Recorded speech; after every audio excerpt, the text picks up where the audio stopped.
και αφού ο καθηγητής Ανδρέας τους γάμισε πάλι, φέραν πίσω του καθηγητή Τζον. Γεια σου διάβολο που αυτή τη φορά είμαι καλός καθηγητής. Και έτσι ο καθηγητής Τζον έχασε τη ζωή του. Και γι' αυτό τα παιδιά ήθελαν να το ανταμείξουν αυτά που τους είχε δώσει.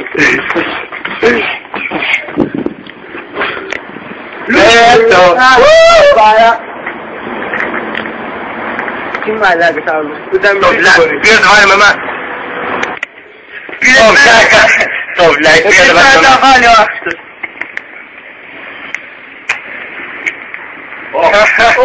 Είσαι πίσω.